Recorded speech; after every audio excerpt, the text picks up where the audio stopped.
रन्ध्रान् वेणोधर सुदया पूरयन् गोपवृन्दे वृन्दारण्यं स्वपदरमणं प्राविशद्गीतकीर्तिः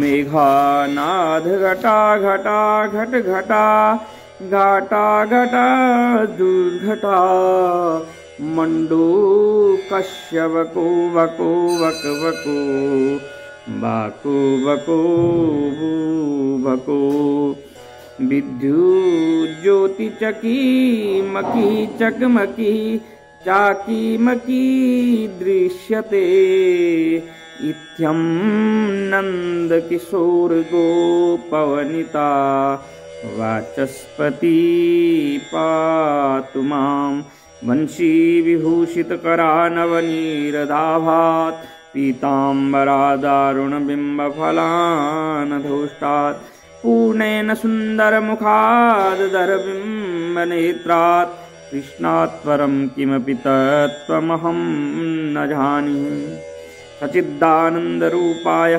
विश्वोत्पत्त्यादिहेतवे तापत्रय विनाशाय श्रीकृष्णाय वयं नमः।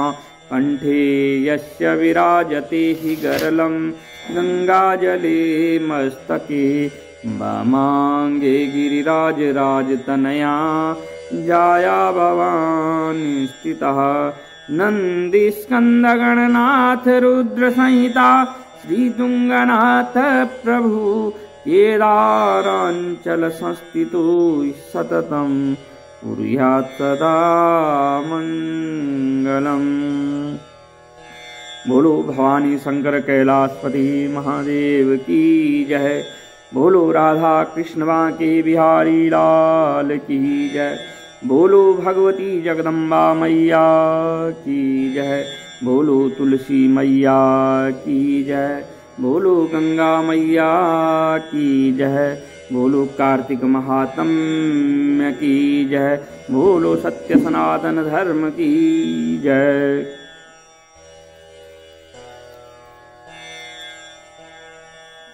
तो हमने जो है निरंतर जो है भगवान की कथाएं सुन रहे हैं और जो है राधा के जन्म की, राधा के पूर्व जन्म की 3 जन्मों की कथा भी हमने सुनी है।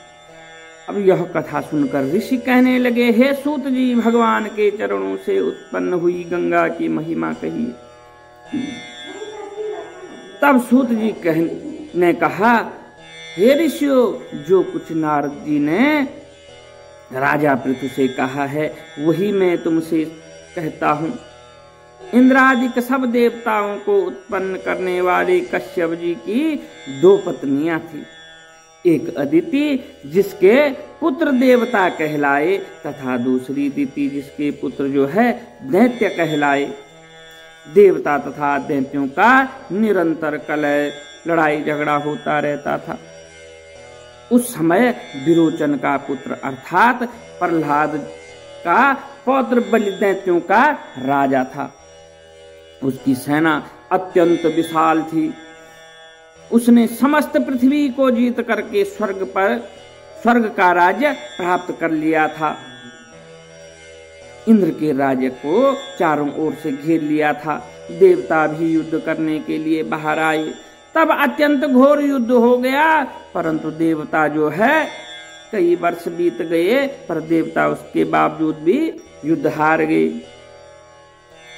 इसके पश्चात दैत्यों का बल बढ़ते देखकर देवता जो है मैदान छोड़ करके भागने लगे। तत्पश्चात दैत्यों ने सारे स्वर्ग पर अपना अधिकार कर लिया।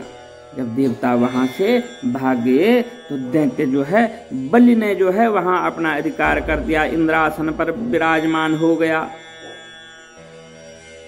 तथा साथ ही जो है देवताओं के समस्त कार्यों को अपने राक्षसों के अधीन कर दिया। सारे मंत्रालय भी जो है दैत्य ने बांट दिए, अपने सैनिकों में, अपने मंत्रियों में राक्षसों के अधीन कर दिए। यज्ञ की बलि भी अपने आप ही लेने लगा। जो है महाराज बलि जो है यज्ञ का भाग भी स्वयं लेने लगा। तब अदिति अपने पुत्रों को दुखी देखकर बहुत चिंतित हुई। देवताओं की दवा के देवताओं का भोजन क्या है? देवताओं का भोजन है जो हम पूजा करते हैं, जो हम यज्ञ करते हैं, जो हमारे अंदर श्रद्धा उत्पन्न होती है, वही उनकी शक्ति है। अर्थात बलि क्या करने लग गया? वो यज्ञ भाग स्वयं ही लेने लग गया। जो देवताओं को दिया जाता है वो सारा यज्ञ भाग जो है बलि स्वयं लेने लग गया। इससे देवता क्षीण होने लग गए, कमजोर होने लग गए, शक्तिहीन होने लग गए। तब अदिति अपने पुत्रों को दुखी देखकर बहुत चिंतित हुई। फिर वह अपना स्थान छोड़कर देवताओं की जय तथा दैत्यों की पराजय के निमित्त भगवान की तपस्या करने के लिए हिमवान पर्वत पर चली गई। वहां कुछ समय फलाहार खाकर, कुछ काल तक सूखे पत्ते तथा कुछ काल तक हवा पान करके, पवन का पान करके, आहार करके वह जो है तप करती रही। फिर एक पेड़ के अग्रभाग से खड़ी होकर भगवान की तपस्या करने लगी। इस प्रकार जो है 1000 वर्ष तक वह उग्र तपस्या करने लगी। मायावी राक्षस जो है अदिति की घोर तपस्या से चिंतित होकर राक्षसी माया से देवताओं का रूप धारण कर अदिति के पास जाकर कहने लगे। अब जो है राक्षस चिंतित हो गए कि अभी अभी तो हमारा राज हुआ है, अब ये तो घोर तपस्या करने लग गई है देवताओं की माता, अब न जाने क्या होगा। इसलिए जो है वो छल बल का प्रयोग करने लग गए और जो है उन देवताओं का रूप धर करके देव माता के सामने जाकर कहने लगे, हे माता, तुम हमारे लिए इतना घोर तप क्यों कर रही हो? आत्मघात नहीं करना चाहिए, यह शास्त्रों में पाप बताया गया है। तुम अपने शरीर को, अपनी आत्मा को क्यों प्रताड़ित कर रही हो? अपने शरीर को कष्ट देना भी पाप कहा गया है। यह भी आत्महत्या जैसा है कि ऐसा नहीं करना चाहिए, इसको तो शास्त्रों में पाप बताया है।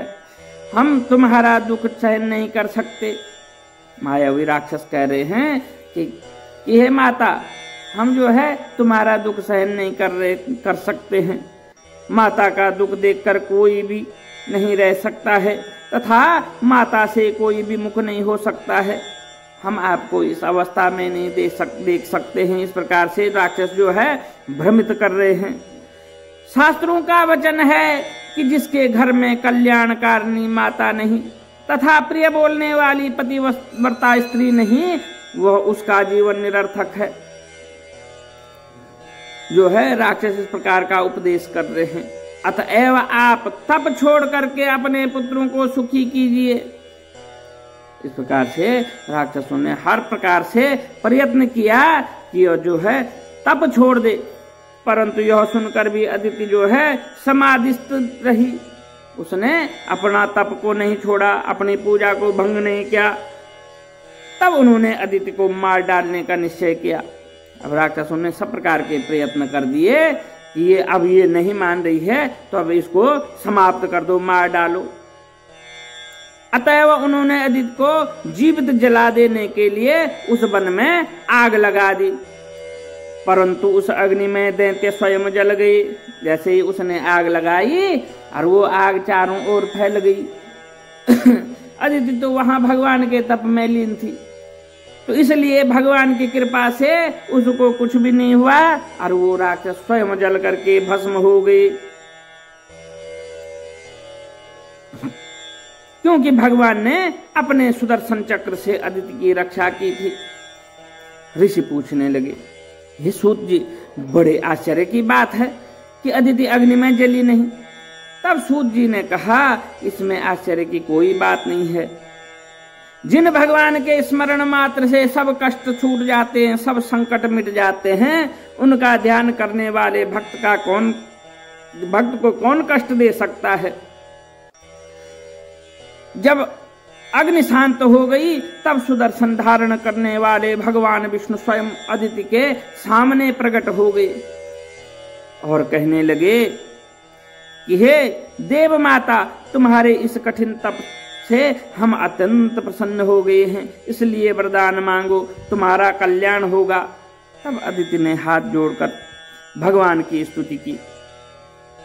कि हे भगवान, जिनके स्मरण मात्र से सब क्लेश नष्ट हो जाते हैं, सब सुख प्राप्त हो जाते हैं, जिनके चरण कमलों की सेवा करके भक्त लोग परम सिद्धि को प्राप्त कर जाते हैं, यज्ञ में स्थित यज्ञ के प्रबोध करता, जिनकी माया को ब्रह्मादि देवता भी नहीं जान सकते, जिनके मन से सूर्य चंद्र, मुख से ब्राह्मण, भुजाओं से क्षत्रिय, जंघों से वैश्य, पैरों से शूद्रों की उत्पत्ति हुई है, ऐसे भगवान को हम नमस्कार करते हैं।